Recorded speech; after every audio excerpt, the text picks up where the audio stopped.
Blood pooled beneath Serafina's trembling body as she screamed through another contraction. The midwife's face went ashen, her wrinkled hands pressing futilely against the hemorrhage that wouldn't stop.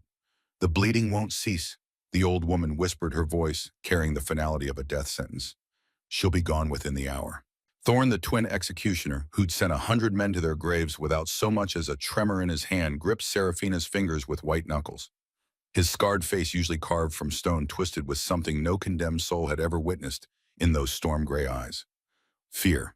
Cale pressed his forehead against his wife's sweat-soaked temple, his breath coming in ragged gasps as he whispered prayers to gods he'd stopped believing in a decade ago.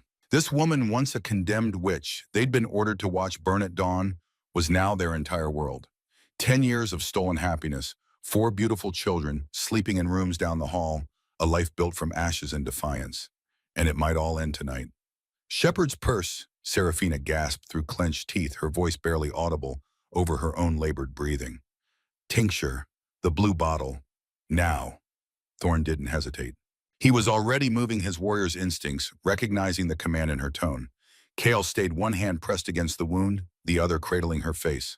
"Stay with me," he commanded, his voice breaking on the last word. "You don't get to leave us. Not now, not after everything." The midwife shook her head, defeat written across every line of her weathered face. She'd seen this before. Too much blood, too much trauma. The fourth birth had torn something inside that shouldn't have torn. But Thorn was already returning, boots thundering across wooden floors, the glass bottle clutched in his massive hand. He uncorked it with his teeth, tilted Serafina's head back with practiced gentleness, and poured the bitter liquid down her throat. She coughed, swallowed, her body convulsing with effort, and waited. Cale pressed harder on the wound, his own blood mixing with hers where his nails dug into his palms. Thorn's hand found hers again, and together they formed a trinity of desperation and hope. The bleeding slowed, not stopped, but slowed. The midwife's eyes widened. She grabbed clean linen, packed the wound with newfound urgency, her movements sharp and efficient, now that death wasn't guaranteed. Minutes crawled by like hours. And then a cry. Thin and reedy at first, then stronger. Louder. The sound of new life demanding to be heard. The midwife lifted a tiny squirming body, blood-covered. Perfect. A son. Casimir. Serafina breathed, tears streaming down her temples into sweat-dampened golden hair. "His name is Casimir." Thorn took the infant with hands that had wielded executioner's blades for 15 years, cradling the fragile life against his scarred chest. Cale's forehead remained pressed to Serafina's, his tears falling onto her flushed cheeks. "You scared us," he whispered. It wasn't an accusation, it was a confession. Serafina's lips curved into a weak smile. "Not the first time." Thorn's rare laugh, deep and genuine, a sound reserved only for moments like this, filled the birthing room. He placed Casimir into his mother's arms, then bent to kiss her forehead with reverence, usually reserved for holy relics. "Not the last time either, knowing you," he murmured. The midwife finished her work in silence, cleaning and bandaging with the efficiency of long practice. When she finally stepped back, she looked at the three of them, this impossible trinity, and shook her head. 10 years I've known you," she said quietly. 10 years of watching something that shouldn't work somehow thrive. You're blessed, all of you, by something far older than the church's narrow God." She gathered her supplies and left them alone. The moment the door clicked shut, Cale finally allowed himself to collapse into the chair beside the bed, his entire body shaking with aftermath. Thorn remained standing, watchful, his hand resting on the pommel of the sword he no longer wore, but whose weight he still felt in muscle memory. Serafina looked down at Casimir, their fourth miracle, their youngest son, and felt the familiar ache of gratitude so profound it hurt. 4 children now, 4 living testaments to a love that had started in a dungeon cell on the eve of her execution. "Tell me again," she whispered, her voice hoarse from screaming. "How did we get here?" Cale lifted his head, red-rimmed eyes meeting hers with infinite tenderness. "You already know," he said softly. "I want to hear it anyway." Thorn moved to the window, staring out at the northern wilderness that had become their sanctuary. When he spoke, his voice carried the weight of memory. 10 years ago, he began, we walked into a cell to watch a woman burn, and suddenly they were no longer in the warm birthing room with its scent of blood and new life. With a shriek that made Serafina's teeth ache, she lifted her head from cold stone, blinking against torchlight that felt like daggers after 3 days of near total darkness. 2 massive figures filled the doorway, silhouetted against flickering orange. Identical in build and height, Broad shoulders that barely fit through the frame. Bodies built for violence. The twin executioners. They'd come early. The execution wasn't scheduled until dawn, but here they stood at midnight, torches in hand, faces hidden in shadow. Serafina's heart hammered against her ribs, but she refused to cower. 3 days chained to this wall had taught her that begging accomplished nothing. The guards didn't care. The magistrate didn't care. Father Matthias certainly didn't care. She was already dead, had been since the moment the gavel fell. So she lifted her chin and met their approach with eyes that had wept themselves dry. The taller one, or perhaps they were the same height, it was impossible to tell in the darkness, stepped forward first. Torchlight caught the scar running down his left cheek, a pale line through sun-darkened skin. "Serafina Whitlock," he said. His voice was deep, resonant, the kind that vibrated through stone. "We are Thorn and Kale Ravenshade Royal Executioners assigned to oversee your final hours." The second twin moved into the light. No scar on his face, but eyes the color of winter storms. The same dark hair, though his was cut shorter. The same dangerous grace in every movement. "The law requires that a condemned witch be attended through her last night." This one continued, his voice identical to his brother's, but somehow warmer. "To ensure you don't use dark magic to escape your fate." The absurdity of it almost made Serafina laugh. What magic? She had nothing. No power. No hope. No way out of this nightmare. Just cold stone and iron chains and the certain knowledge that dawn would bring agony beyond imagination. "I'm not a witch," she said. Her voice came out ragged from 3 days of screaming her innocence to guards who'd stopped listening after the first hour. "I've never practiced magic. I'm a healer. That's all I've ever been." "They all say that," the scarred one, Thorn replied. But something in his tone wasn't mockery, something softer. Almost like he believed her. Kale moved closer, setting down a basket. The scent hit Serafina like a physical blow. Fresh bread, roasted meat, clean water, real food. Not the moldy scraps the guards had tossed through the door twice in 3 days. "The condemned are entitled to a final meal," Kale explained, kneeling so his eyes were level with hers. Up close, she could see they were silver gray, holding depths she couldn't fathom. "We brought provisions."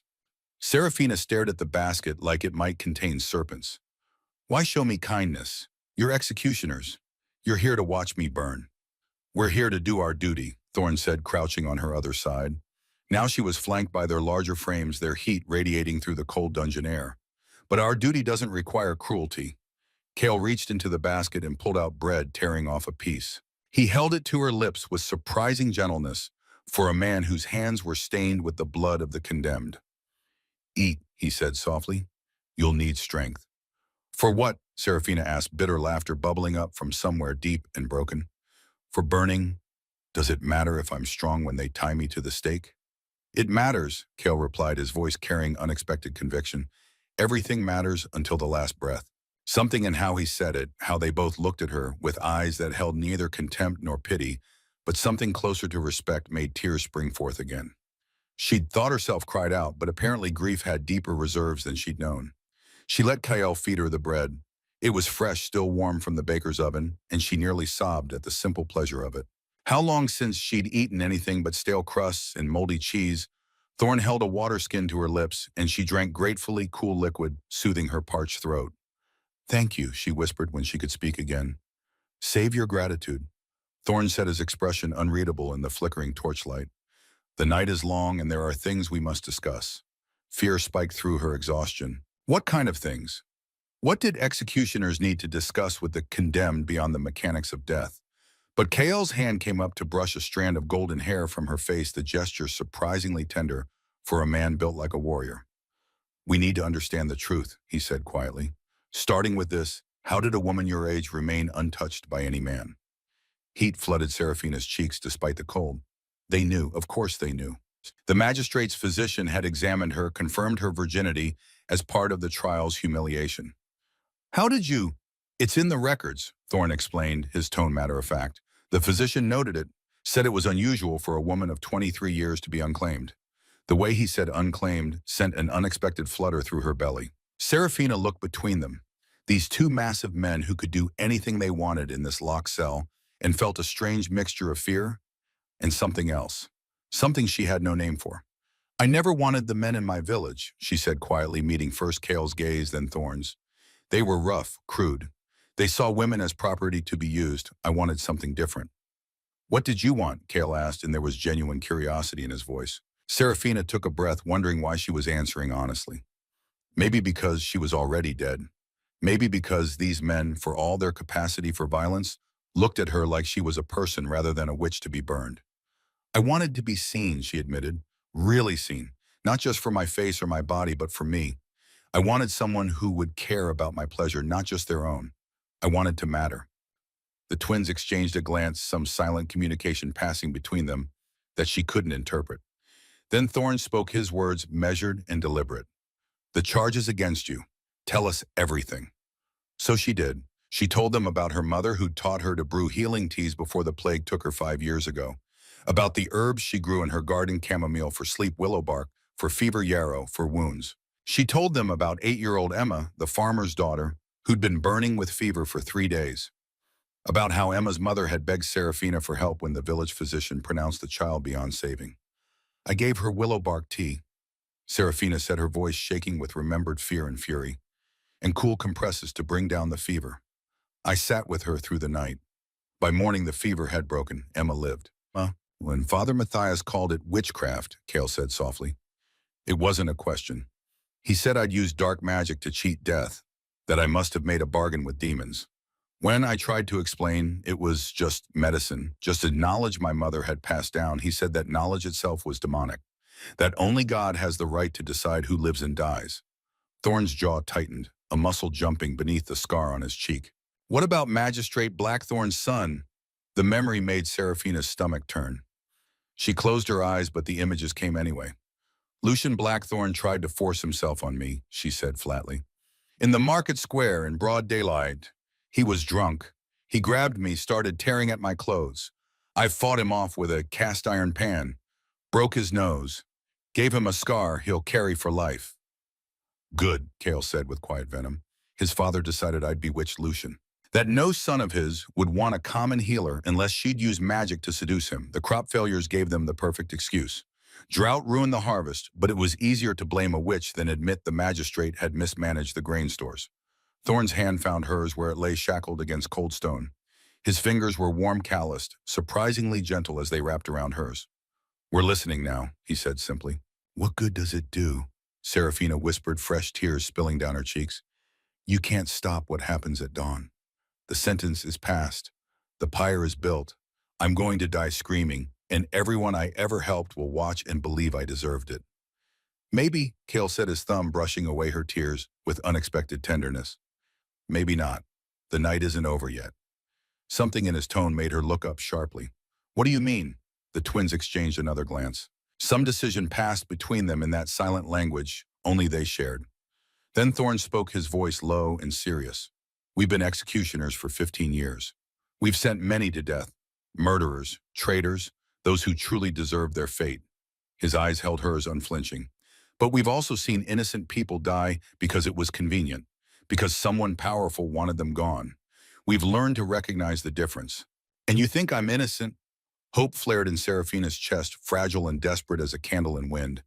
We think, Kale said carefully, that the evidence against you is thin, that your real crime was being a woman with knowledge and independence, that you threatened men who wanted to control you. But that doesn't change anything, Serafina said bitterly. The sentence stands. Maybe, Thorne repeated his brother's word, unless we find a reason to delay the execution, to demand a retrial, to make enough noise that someone important has to listen. How would you do that? She didn't dare let herself hope, but couldn't help asking. Kale's hand came up to cup her face, his palm warm against her cold skin. By gathering evidence tonight, by asking the right questions, by making sure that if you burn tomorrow, the world knows exactly why. And if we can cast enough doubt on the charges, if we can get word to the right people, the king himself might intervene, Thorne finished. Lord Chancellor William Ashford owes us a blood debt. He's one of the few honest men left in the capital. If we send word tonight with enough evidence of your innocence, enough questions about the proceedings, we might buy you time. It was a slim hope, a thread so thin it might snap at any moment. But it was more than Serafina had possessed an hour ago when these men walked through her door. Why would you do this for me? She asked, searching their faces. You don't know me. I'm nothing to you. Thorne's expression softened in a way that transformed his harsh features into something almost gentle. You're not nothing. You're a woman who doesn't deserve to die. That's enough. And Kyle added his thumb, tracing her jawline with deliberate slowness. There are other reasons. Reasons we probably shouldn't speak of, but that make us want to fight for you nonetheless. The way he was touching her, the way Thorne still held her hand, suddenly felt different. More charged, more intentional. Serafina's breath caught as she recognized what she saw in their eyes. Desire, raw and undeniable. You can't mean that, she whispered. I'm a prisoner, about to be executed. You're executioners. This is impossible. Many impossible things happen in the darkness before dawn, Thorne said quietly. And we've learned not to waste precious time pretending we don't feel what we feel. Kale's fingers moved from her face to her throat, tracing the line of her pulse where it hammered wildly beneath pale skin. Your heart is racing. Is that fear or something else? Serafina knew she should say fear, knew she should push them away, maintain whatever dignity remained to a condemned witch in chains. But she'd spent 23 years being good, being proper, being what everyone expected. And where had it gotten her chained in a dungeon cell awaiting execution by fire? If these were truly her last hours, didn't she deserve to choose how to spend them? Something else, she admitted, her voice barely audible in the torchlit darkness. The admission hung in the air between them, heavy with possibility. Thorne's grip on her hand tightened. Kale's fingers continued their exploration of her throat, her collarbone, the hollow at the base of her neck, where her pulse hammered like a caged bird. We shouldn't, Thorne said, but he didn't move away. You're condemned untouched. Taking advantage of your situation would be unforgivable. I'm not asking you to take advantage, Serafina heard herself say, shocked by her own boldness. I'm asking you to give me something real, something that's mine. If I'm going to die tomorrow, I want to know what it feels like to be wanted, to be touched by men who actually see me. Kale's eyes darkened with hunger barely restrained. You don't know what you're asking for. We're not gentlemen, Serafina. We're executioners, warriors. Our hands have killed more people than we can count. But you're being gentle with me now, she pointed out. Your hands are capable of tenderness. I can feel it. For now, Thorne warned, his voice rough with something that sent heat spiraling through her body. But if we start down this path, we won't be able to stop.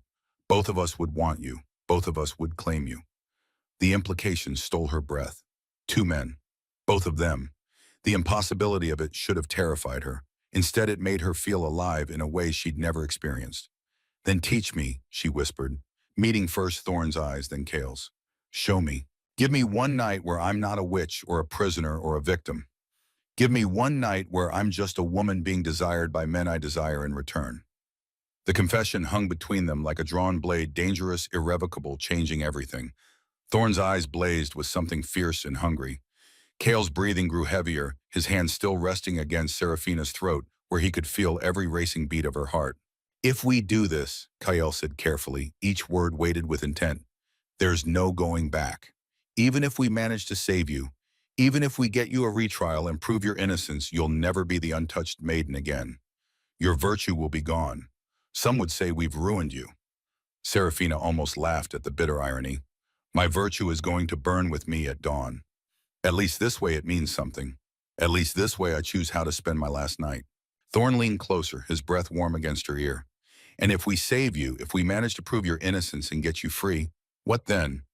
Then I'll have something beautiful to remember instead of just terror and pain, she whispered. Then I'll know what it feels like to be truly alive before facing death. And if by some miracle I survive, I'll have known pleasure from men who treated me with respect even when I had no power to demand it. The logic seemed to break through their final resistance. Kale's hand slid into her hair, fingers tangling in golden strands with surprising gentleness, despite his obvious strength. He tilted her head back, so she had to meet his gaze. Last chance to change your mind, he said, voice rough with barely controlled desire.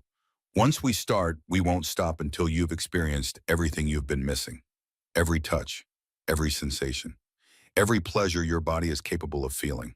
We'll be thorough, Thorne added, his face closer now, close enough that she could see gold flecks in his storm gray eyes. We'll be patient, but we will claim you completely. Both of us. Yes, Serafina breathed, the word escaping before she could second-guess herself. Please, I want this. I want you both. The words were barely out of her mouth before Kael's lips descended on hers. The kiss was nothing like the chaste pecks she'd imagined in her innocent dreams. It was consuming, demanding. His mouth moved against hers with skill that made her head spin, coaxing her lips apart with gentle pressure. When his tongue traced the seam of her mouth, she gasped, and he took the invitation, tasting her with devastating thoroughness. She'd never been kissed before, had no reference for what was good or bad, but instinct told her this was extraordinary, the way he explored her mouth like he was mapping territory he intended to conquer and cherish in equal measure. When Kale finally pulled back, Serafina was breathless, her lips tingling, her entire body awakened to sensations she'd never known existed. Before she could recover, Thorne turned her face toward him and kissed her with equal intensity but different technique. Where Kale had been demanding, Thorne was coaxing. His lips moved against hers in a rhythm that made her melt into him. His tongue danced with hers, teaching her how to kiss back, rewarding her attempts with low sounds of approval that vibrated through her chest. Beautiful, Thorne murmured against her mouth when he finally released her. So responsive, so eager to learn. The chains, Kale said, his voice rougher than before, edged with need. We need to remove them. Can't touch her properly with iron in the way. Serafina's heart leaped with hope, even as her body thrummed with new awareness. You're freeing me. Not exactly, Thorne said, producing a key from his belt. We're making you more comfortable. But you're still under our watch for the night, still in our care. Understand, the possessive edge to his words shouldn't have thrilled her. But it did. She nodded, watching as he unlocked the manacles around her wrists. The relief was immediate and overwhelming. 3 days chained had left her arms numb, her shoulders screaming with pain. Now as the iron fell away, she could move freely for the first time since her sentencing. Kale caught her hands before she could lower them, examining the raw, bleeding skin where the manacles had cut into her wrists. His expression darkened with something that looked like fury. They hurt you, he said, and it wasn't a question. It's nothing, Serafina said quickly, not wanting to break the spell of this impossible moment. Just scratches. It's not nothing, Thorne said grimly, pulling a small clay pot from the basket they'd brought. We'll treat these. Can't have you marked by iron when there are better ways to mark your skin. The promise in his words sent shivers down her spine. She watched as Thorne applied a soothing salve to her wrists, his large hands incredibly gentle, as he worked the medicine into her torn skin. It stung briefly, then eased the pain in a way that brought tears to her eyes, not from hurt, from kindness. These men, these executioners who dealt in death, were showing her more tenderness than anyone had in the 5 years since her mother died. Thank you, she whispered, her voice breaking. You'll thank us properly later, Kale said with a hint of dark promise. He helped her to her feet, supporting her when her legs threatened to buckle from disuse. We're not done preparing you. They guided her to the corner where a bucket of clean water waited, fresh towels folded beside it. Serafina looked at them questioningly. We can't touch you properly while you're covered in dungeon filth. Thorne explained, his eyes hot with promise. Let us wash you. Let us care for you.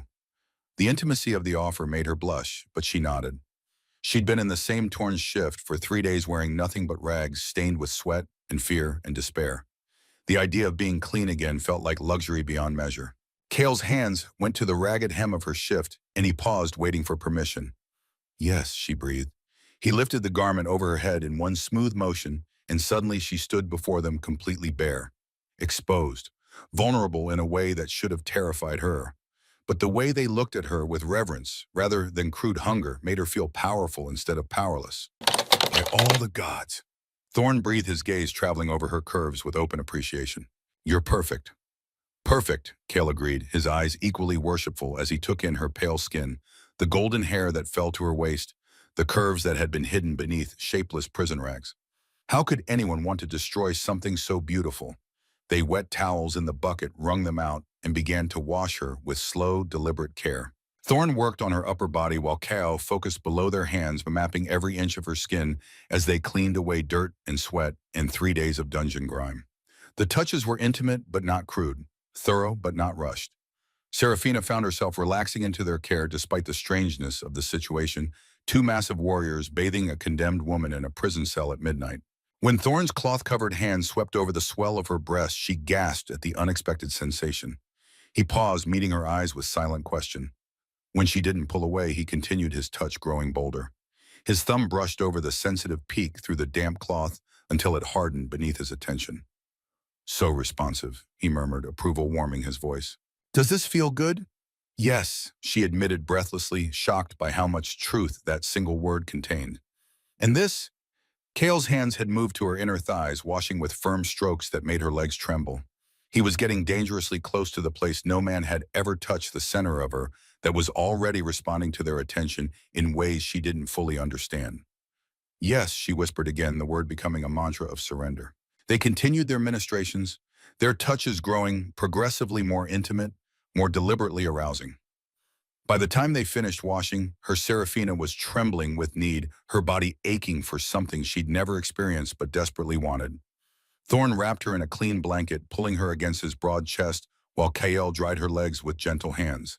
The contrast between their size and strength and their careful handling of her made her feel cherished, protected despite the impossible circumstances. Better? Thorn asked, his lips brushing her temple. Yes, she managed, though it was only partial truth. But also worse, you've made me want things I've never wanted before. Good up at that, Kale said, his hand sliding up her calf with deliberate slowness. Because we're just getting started. They guided her to the corner where they'd laid out clean blankets and furs, creating a nest of softness in the harsh stone cell. The transformation was remarkable. What had been cold and brutal now felt almost comfortable, warm even. Thorn lowered her gently onto the makeshift bed, while Kael adjusted the torches, banking them so the light was softer, more intimate. The flickering orange glow cast dancing shadows across the stone walls, creating pockets of darkness and warmth. We're going to touch you now, Thorn said, settling beside her, his large frame somehow managing to look comfortable on the simple bedding. Going to teach you what your body can feel. But I need you to promise something first. What? Serafina asked, her heart racing with anticipation and the slightest thread of fear. If anything we do frightens you or hurts you, you tell us immediately. You have the power to stop this anytime.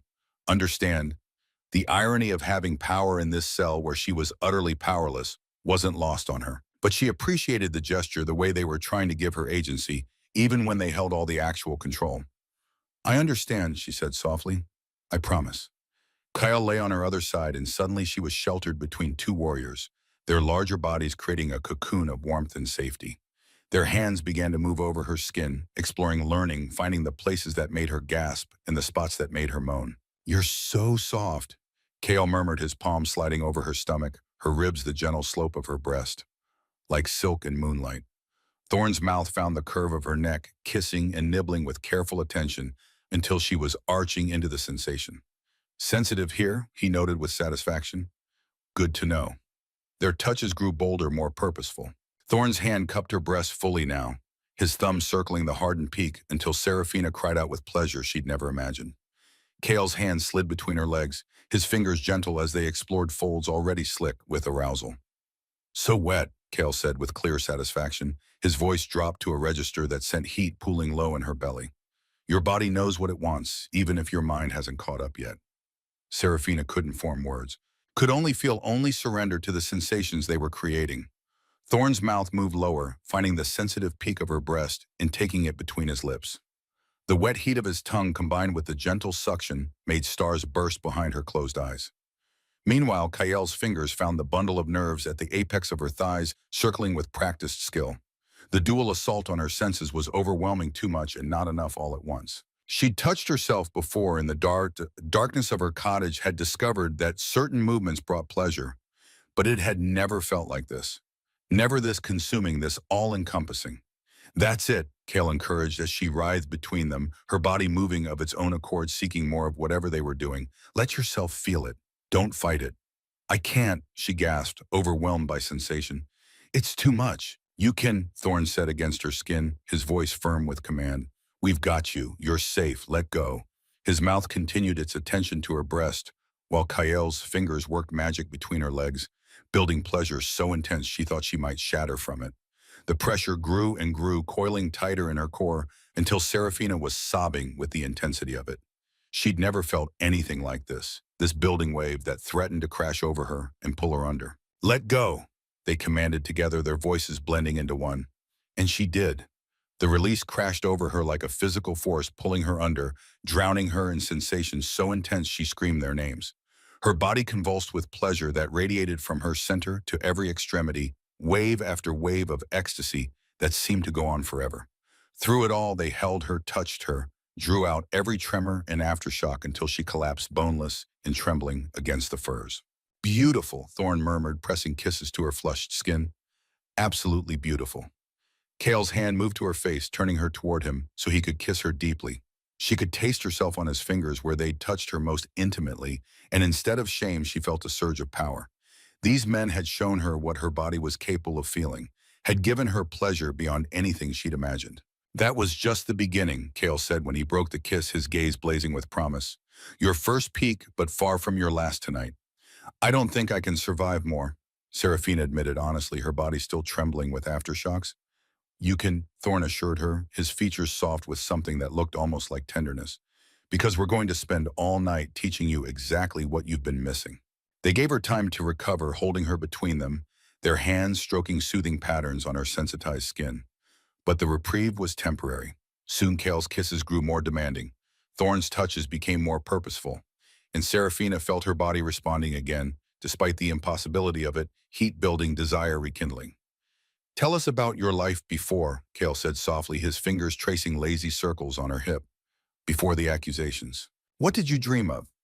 The question surprised her. She'd expected more physical attention, not conversation. But perhaps they were giving her body time to recover while keeping her engaged. I wanted to be a healer, Serafina answered truthfully, her voice still breathless. A real one with proper training. I wanted to study herbs and medicine to help people without fear of being called a witch for it. I wanted a small cottage with a garden where I could grow healing plants. And love, Thorn asked, his hand resting warm against her ribs. Did you dream of that? Sometimes, she admitted, but not the kind the village offered. I wanted partnership, respect, someone who valued my mind as much as my body. And passion. Kale's hand slid higher on her thigh, making her breath catch. Heat flooded her cheeks despite everything they'd already done. I didn't know what passion truly meant until tonight. Well, then let us show you more, Thorn said, his voice dropping to that register that made her insides clench with want.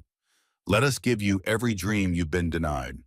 They began touching her again, and this time there was more urgency in their movements. Their kisses grew deeper, their hands more demanding.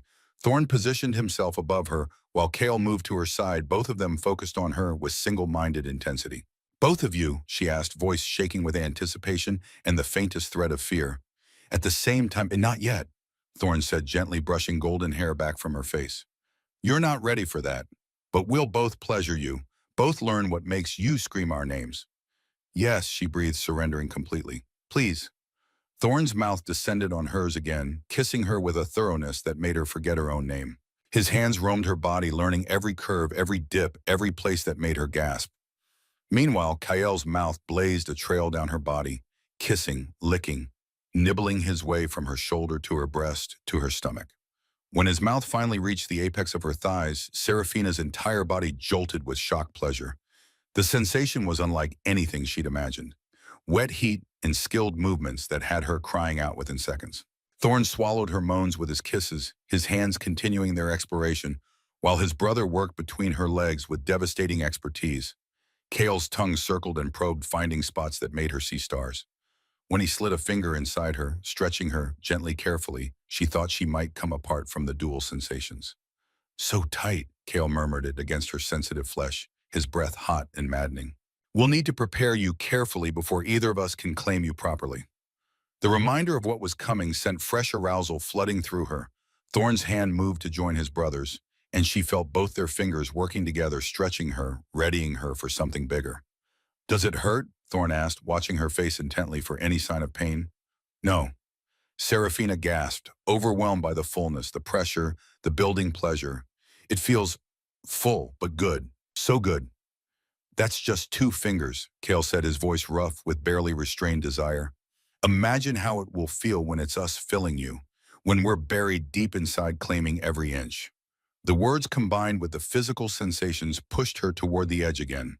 Serafina writhed between them, her hands clutching at Thorn's broad shoulders, seeking anchor in the storm of pleasure.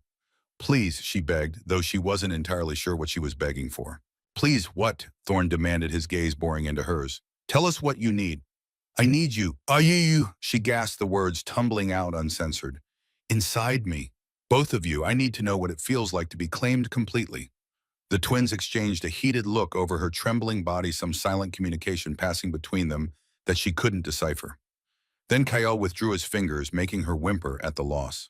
He moved up her body while Thorn shifted to the side, and suddenly Kale was positioned between her legs, the hard length of him pressing against her entrance.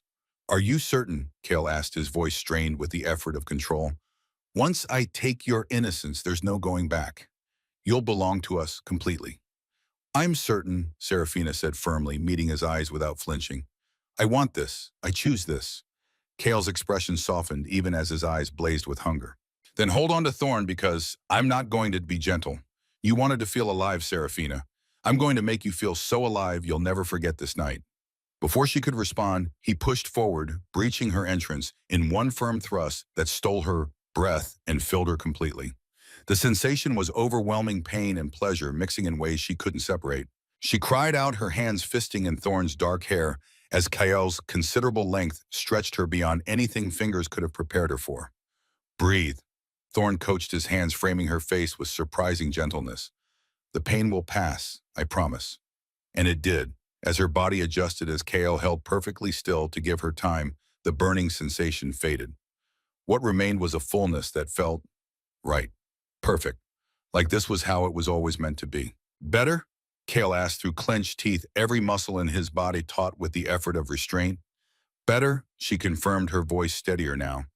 You can move. Please move. Kael groaned and began to withdraw slowly, then push back in. The friction was exquisite, sending sparks of pleasure through her body that built with each careful thrust. He set a steady rhythm, deep and thorough, claiming her with practiced skill. Meanwhile, Thorn's mouth found hers again, his kiss swallowing her cries of pleasure. His hands moved over her body, adding to the sensations until Serafina thought she might combust from the intensity of it all. So perfect. Kael gritted out, his control starting to fray at the edges. You feel incredible, Serafina. Like you were made for this. Made for us. The praise made her clench around him, involuntarily drawing a curse from his lips. His thrusts grew harder, faster, more desperate. I'm close, Serafina gasped against Thorn's mouth, feeling that familiar building pressure, but somehow more intense than before. I'm going to pay him, then let go, Thorn commanded, his hands slipping between their bodies to find that sensitive bundle of nerves. Show him how perfect you are. The dual stimulation, Kael's powerful thrusts, combined with the Thorn's skilled fingers, pushed her over the edge into freefall. Serafina shattered with a scream that echoed off stone walls, her body clamping down on Kael with such force that he followed her over the edge with a roar. His release flooded her in hot pulses as he buried himself to the hilt, his powerful body shuddering with the intensity of his climax. They collapsed together, both breathing hard, hearts hammering against each other. Kael remained inside her for a long moment, his forehead pressed to hers, his gaze searching her face. Mine, he murmured against her lips, the word carrying weight beyond simple possession.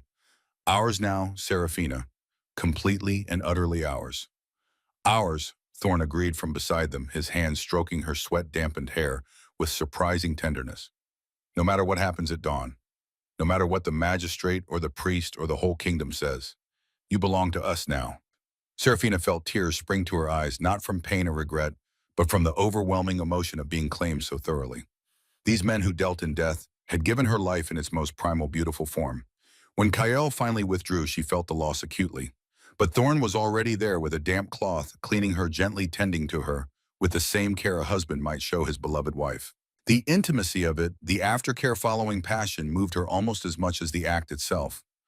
How do you feel? Thorn asked quietly, his features soft in the torchlight. Changed, Serafina admitted honestly. Like I'm not the same person who walked into this cell 3 days ago. You're not, Kael said, settling beside her and pulling her against his chest. That woman was a victim. This woman is a survivor. There's a difference, Amano. Thorn lay on her other side, and once again she was cocooned in their warmth, their larger bodies creating a barrier against the world. But even as exhaustion pulled at her, even as her body ached in new and unfamiliar ways, her mind couldn't stop circling back to the inevitable. What happens now? She asked softly, her fingers tracing idle patterns on Kael's chest. You've taken my innocence, given me something beautiful.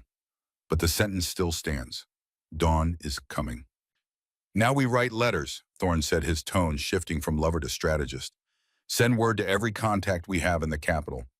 Make enough noise that someone powerful has to listen. He rose from the bedding, moving to the basket they'd brought. From beneath the food, he pulled parchment ink and a quill. Kael shifted so Serafina could rest more comfortably against him, while his twin brother began to write with quick, efficient strokes. Lord Chancellor William Ashford, Thorne said as he wrote. 15 years ago, Cale and I pulled him from a burning building during the Western Rebellion. We carried him 3 miles through enemy territory with arrows raining down around us. He swore a blood debt that day. Will he honor it? Serafina asked, hardly daring to hope. William is one of the few honest men left in King Edward's court. Cale replied, his hand stroking her hair absently. If he says he owes a debt, he'll pay it. The question is whether he can act fast enough. Thorne's quill scratched across parchment with urgency. Serafina watched him work, this massive warrior who killed with such efficiency, now wielding words as weapons instead of blades. I'm detailing the evidence against you, Thorne explained without looking up. Or rather, the lack of it. Willow bark tea is documented medicine, not witchcraft. Self-defense against attempted rape is justified by kingdom law. And crop failure during drought is natural disaster, not demonic curse.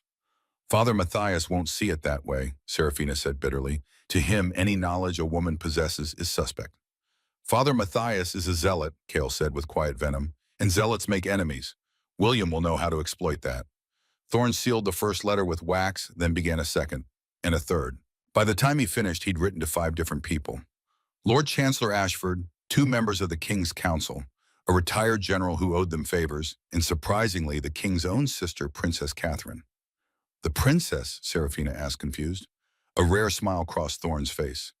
We saved her life during an assassination attempt 2 years ago. Took a blade meant for her heart. She's been looking for a way to repay us ever since. And you never called in that favor until now. Serafina felt something warm bloom in her chest, something dangerously close to hope mixed with overwhelming gratitude. For me, for you, both twins said in unison. Cale's arms tightened around her. We told you you belong to us now. We protect what's ours. Thorne returned to the bedding, tucking the sealed letters into his belt. Cale will deliver these at first light. He'll ride hard for the capital, get them into the right hands. It's a day's journey if he doesn't stop. That means the earliest response could come tomorrow night. But the execution is scheduled for dawn, Serafina said, her brief hope flickering like a candle in wind.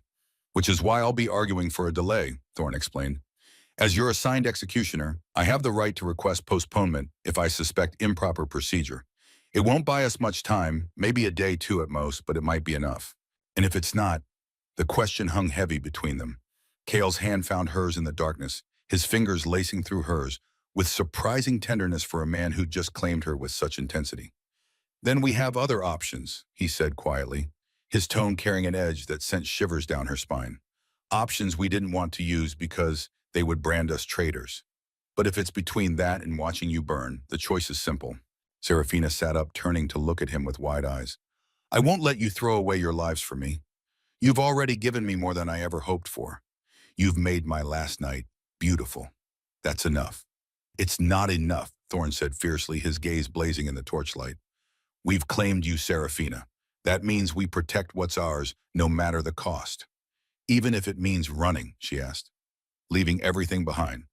Even then, Cale confirmed, we're executioners. We know how to disappear. We have coin-saved contacts in other kingdoms.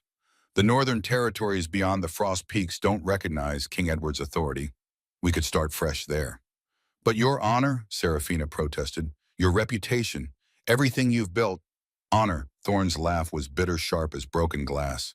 What honor is there in burning an innocent woman? What reputation worth keeping requires we stand by while injustice is served? Cale cupped her face, forcing her to meet his eyes. From the moment we walked into this cell tonight, we made a choice. We chose you over duty. We chose conscience over orders.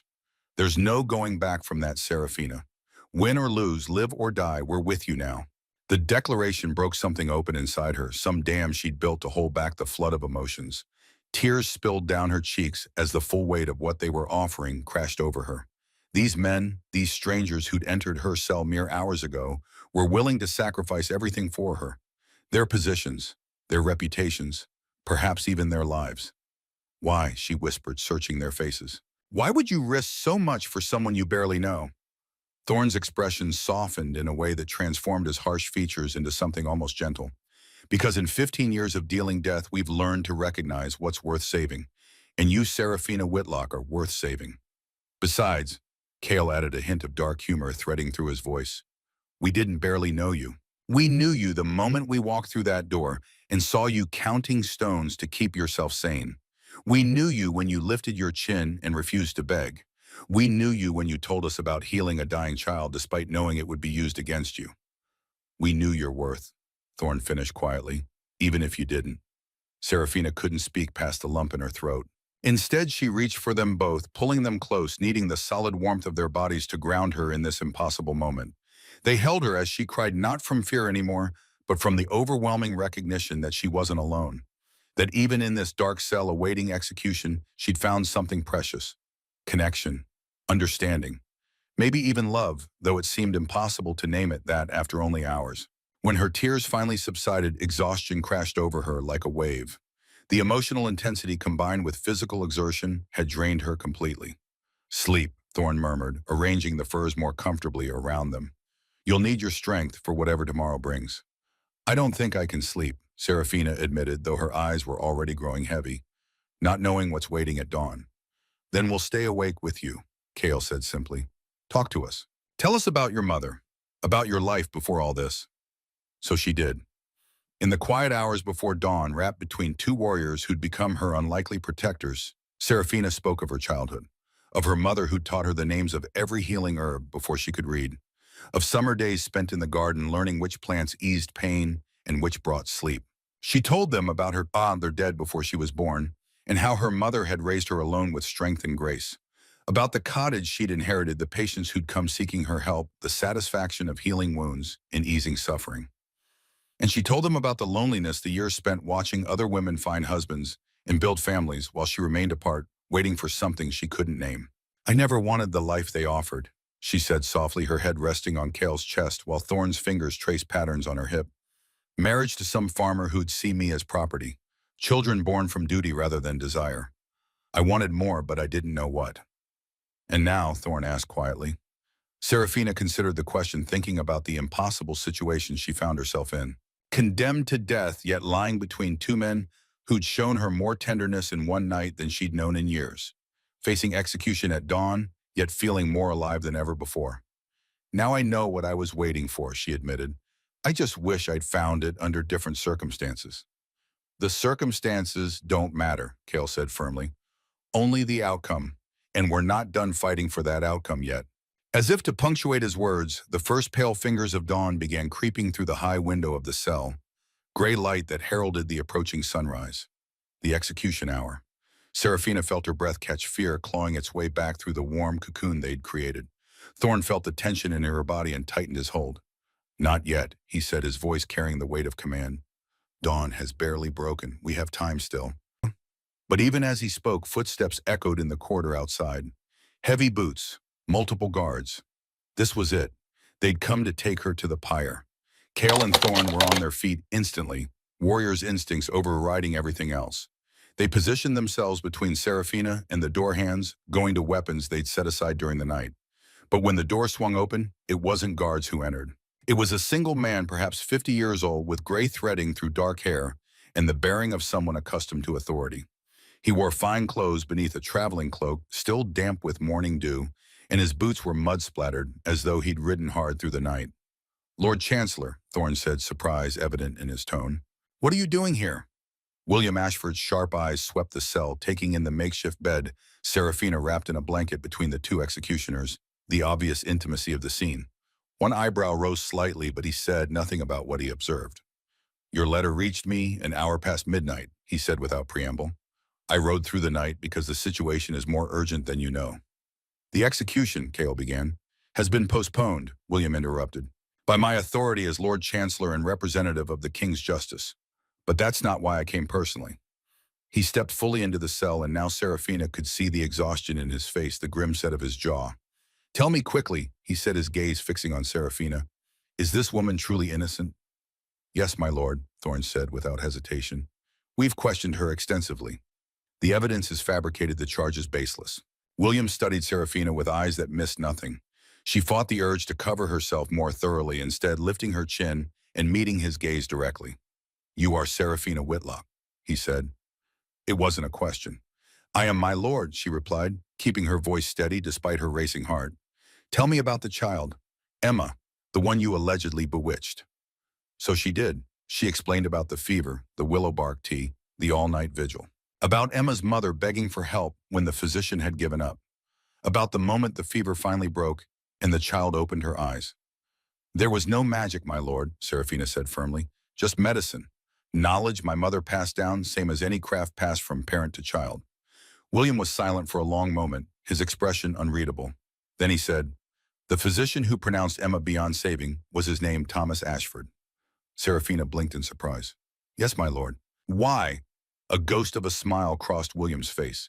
Because he's my cousin, and he sent me a letter 3 months ago expressing concern about Father Matthias's growing extremism. He wrote that a skilled healer in Thorndale had saved a child he'd given up for dead, and that the priest was calling for her execution. Hope flared in Serafina's chest, bright and painful. Then you already knew.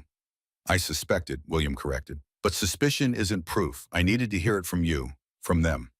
He gestured to the twins. Thorne and Cale's word carries weight. They're many things, but they're not liars. He pulled a rolled parchment from his cloak. I've drafted an official request for the king's review of this case. It details the irregularities in the trial, questions the evidence, and cites precedent for cases where religious zealotry led to wrongful conviction. Will it work? Cale asked bluntly. I don't know, William admitted. King Edward respects the church's authority. Overturning a conviction for witchcraft sets a dangerous precedent in his eyes. But he also values justice being seen to be done. If I can demonstrate that Magistrate Blackthorne had personal motivation to see you condemned, his son tried to rape me, Serafina said flatly. I defended myself with a cast iron pan, broke his nose, left a scar. William's expression darkened. That information was not in the trial records. Because Lucian Blackthorne claimed I'd bewitched him, Serafina explained, that no son of the magistrate would want a common healer unless she'd used dark magic to seduce him. Of course he did, William muttered. He made a note on another parchment he produced. This helps, a pattern of false testimony to cover attempted rape, abuse of office for personal revenge. This is something I can work with. He looked up at Thorne and Cale. But it will take time. I need to return to the capital, present this to the King's Council, build support among the nobles who will listen. That means days, possibly weeks. The postponement you secured, Thorne said slowly. How long? 3 days, William said grimly. I claimed irregularities in the execution warrant that required review. It won't hold longer than that without arousing suspicion. Then we have 3 days to prove her innocence. Cale said, his jaw set with determination. Or 3 days to disappear, Thorne added quietly. William's sharp eyes fixed on them. If you run, you'll be branded traitors, hunted. The king doesn't forgive desertion, especially from his executioners. We know, Cale said simply.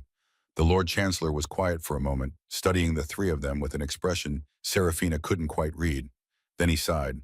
20 years ago, you pulled me from a burning building, he said to the twins. Carried me through hell while I was too wounded to walk. You saved my life at great risk to your own. You owe us nothing, my lord, Thorne said. That debt was paid when you agreed to help. Perhaps, William allowed. But I'll tell you this, if the king rules against her, if he orders the execution to proceed despite everything I present, you'll have 6 hours warning, enough time to disappear before anyone knows you're gone. It was as close to an offer of aid in their potential desertion as the Lord Chancellor could make, without explicitly breaking his oath to the crown.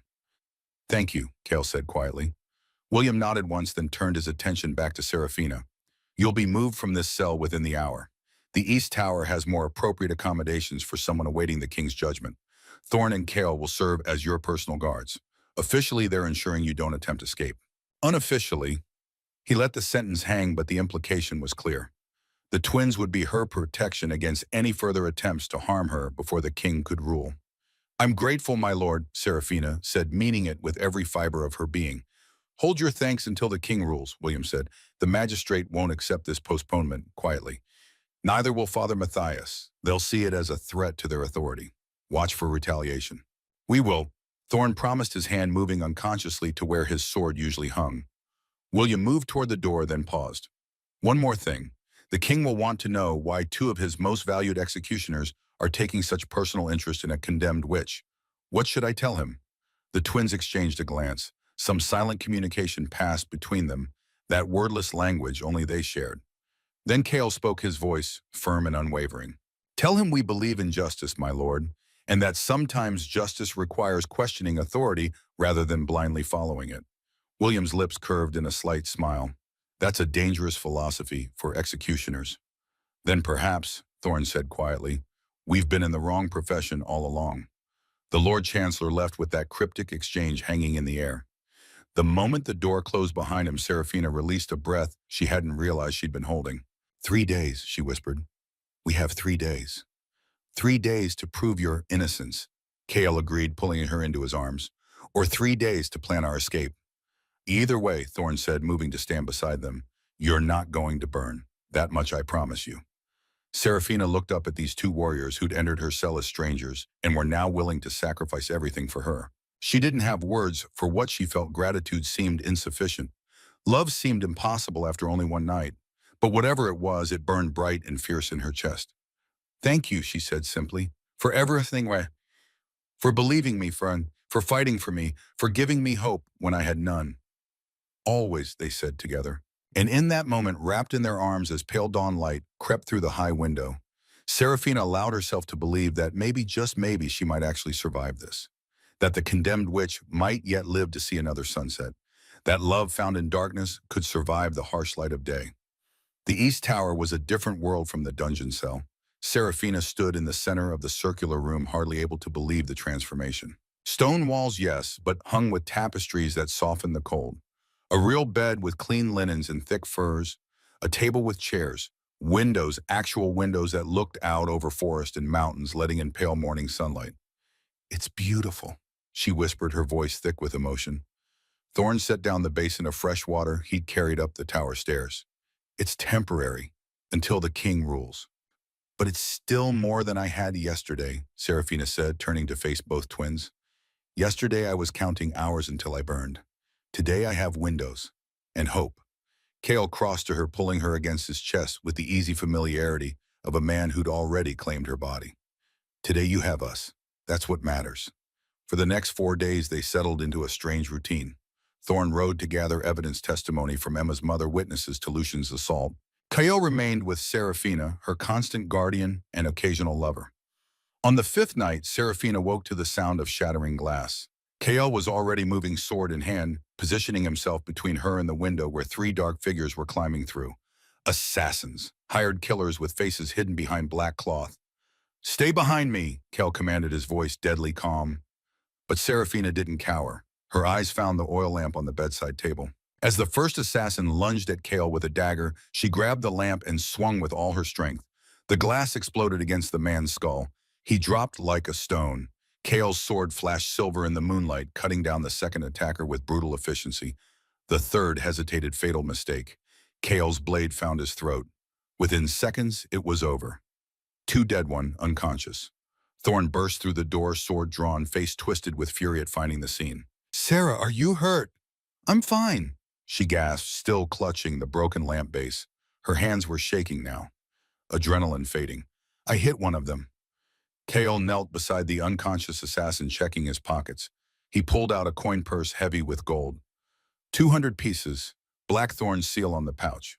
He hired them, Thorne said grimly, trying to silence her before the king can rule. Lord Chancellor William arrived within the hour, summoned by the commotion. He examined the bodies, the gold, the seal. This is attempted murder of a witness under royal protection, William said coldly. Blackthorn just gave me the evidence I need to bury him. After he left, Serafina sat on the bed, still trembling. Kale wrapped her in his arms while Thorne checked the window locks. You were brave, Kale murmured against her hair. You didn't freeze, you fought. I'm not just someone to protect anymore, Serafina said quietly, meeting his eyes. I can stand beside you. The twins exchanged a look of pride and something deeper. Respect. Their woman was a warrior too. The message arrived at dawn on the 3rd day. Kale took the sealed parchment from the royal messenger, his jaw tight as he broke the wax seal. Serafina watched his face, trying to read his expression as he scanned the contents. Well, she asked when she couldn't bear the silence any longer. Kale looked up and his face split into a rare, brilliant smile.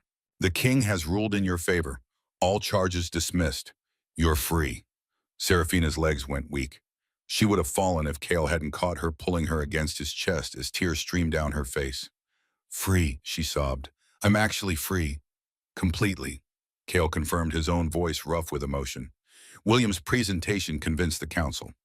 The king found evidence of conspiracy between Blackthorn and Matthias to falsely convict you. Both men have been stripped of their positions. Blackthorn's been exiled to the southern wastelands. Kale continued reading from the parchment. Matthias sent to a monastery under permanent silence vows, and you are declared innocent of all charges. The relief was so overwhelming that Serafina couldn't speak, could only cling to Kyle and weep not from sorrow this time, but from joy so profound it hurt. When Thorn returned that evening with official documents confirming her freedom, they celebrated properly. All three of them in the bed together, worshiping her body with renewed reverence. This time there was no shadow of execution hanging over them, no desperate urgency, just love and desire and the promise of future. But even in their joy, reality intruded. Blackthorn still has allies, Thorn said later as they lay tangled together in the aftermath. An exile doesn't mean death. He could return, could send others. The Lord Chancellor warned us, Kale agreed, said we should consider relocating for safety. Serafina lifted her head from Thorn's chest. Where would we go? North, Thorn said immediately. There's a village called Northvale at the edge of the Frost Peaks. Remote enough to avoid notice, large enough to need a healer. And guards, Serafina asked. What would you do there? We're done being executioners, Kale said firmly. We resigned our positions this morning, told the king we're escorting you to safety and won't be returning. You gave up everything for me, Serafina whispered, overwhelmed once again by the depth of their commitment. We gave up death for life, Thorn corrected. Fair trade. The journey north took 7 days of hard travel. Each night they made camp under the stars, and each night they made love with the freedom of people who no longer had to hide. Under moonlight, Serafina learned new ways to pleasure them both. Learned how to take Kyle in her mouth while Thorn moved inside her. Learned the exquisite sensation of being filled by both of them simultaneously, their bodies working in perfect rhythm. By the time they reached Northvale, she was thoroughly claimed, thoroughly loved, and thoroughly theirs. The village was small but welcoming. Within a month, they'd purchased a cottage with a large garden where Serafina could grow her herbs. She opened a healing practice, and soon villagers were coming regularly, grateful for her skill, unconcerned about her past. Thorn and Kale worked as guards and combat trainers, teaching young men the art of defense. Their reputation as former royal executioners preceded them, but in Northvale it commanded respect rather than fear. 3 months after their arrival, a traveling priest came through the village. Father Benedict was old and kind. His theology focused more on love than fear. I've seen many kinds of partnerships in my travels, he said when he noticed how the three of them lived. The heart knows what it needs. If you wish, I could perform a private ceremony, binding you together in the eyes of the divine. The ceremony took place at sunset in a clearing surrounded by pine trees. Serafina stood between Thorn and Kale, all three holding hands as Father Benedict spoke words of blessing. Do you, Serafina, claim these men as your own? I do, she said firmly. Do you, Thorn and Kale, claim this woman as your own? We do, they said together. Then by the power vested in me and the grace of the divine, I declare you bound. 3 souls, 1 union. What love has joined, let no authority separate. That night they consummated their union with reverent passion, and 3 months later, Serafina realized she was carrying a child. Their joy was immeasurable. The letter arrived on a cold autumn morning, delivered by a hooded stranger who vanished before Thorn could question him. Serafina recognized the seal immediately. Blackthorn. Her hands shook as she broke the wax. The words inside were poison. 10 years in exile. 10 years watching my name dragged through mud while you built paradise. Pay 10,000 gold or I reveal what your husbands truly are, executioners who abandoned their oaths. Your children will be shunned as traitors' spawn. Kale's face went white with rage when he read it. I'll ride to his estate tonight. 1 throat cut, problem solved. No, Serafina said firmly, placing her hand on his chest. We left that life behind. We don't kill anymore. He's threatening our children, Thorn growled, pacing like a caged wolf. That changes everything. It changes nothing, Serafina insisted. We face him with truth, not more blood. 3 days later, Serafina rode to Blackthorn's crumbling estate alone on horseback, though. Thorn and Kale shadowed her through the forest, hidden but close. Godric Blackthorn was old now, his face lined with bitterness. He sat in a manner that reeked of decay and failed ambition. Come to pay, he sneered. I came to tell you no, Serafina said, chin lifted. You were corrupt. I was innocent. The king's justice was served. You cannot stomach that truth. Your executioners abandoned their posts, Blackthorn snarled. That's desertion. Treason. They resigned with royal permission, Serafina corrected. King Edward himself signed their release. You have no leverage, Godric, only impotent rage. Blackthorn stood signaling to guards. Then you'll disappear. No body, no proof. 6 men moved toward her, but Serafina smiled. I wasn't speaking to you just now. I was speaking to Lord Chancellor William, who's been standing in your doorway for the past minute. Blackthorn spun. William Ashford stood flanked by royal soldiers, having followed Serafina on the king's orders. Godric Blackthorn, William said coldly, you're under arrest for conspiracy to commit murder, extortion, and threatening a witness under permanent royal protection. As soldiers dragged the screaming magistrate away, Thorn and Cale emerged from the shadows. You took a terrible risk, Thorn said, though pride gleamed in his eyes. I knew you were watching, Serafina replied, and I knew William would come. I sent him a letter 3 days ago detailing everything. Cale laughed, pulling her into his arms. Strategic. Our wife learned from the best. The threat was ended. Their family was safe.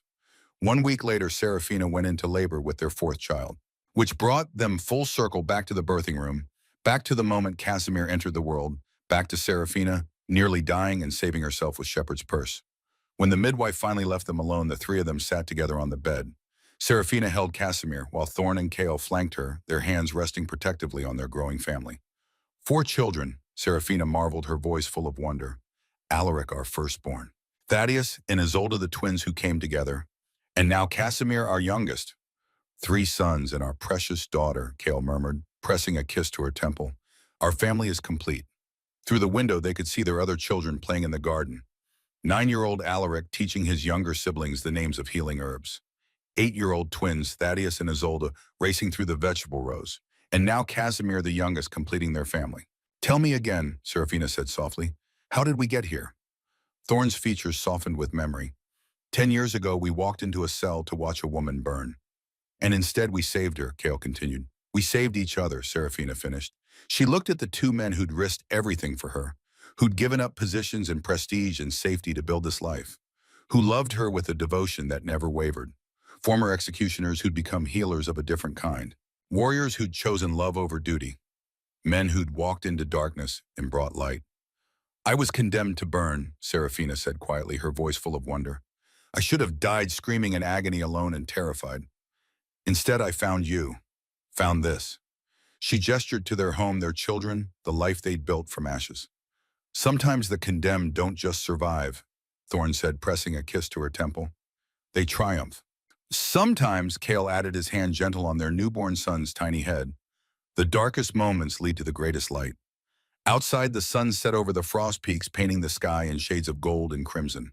Their children's laughter drifted through open windows. The scent of herbs from Serafina's garden mixed with pine from the surrounding forest. And in that moment, surrounded by family filled with love, safe in the arms of the men who'd saved her, Serafina knew with absolute certainty that she would choose this life, this love, this family over and over again for all eternity. The condemned witch had become a queen in her own right. The executioners had become protectors. And love found in the deepest darkness had survived to flourish in glorious light.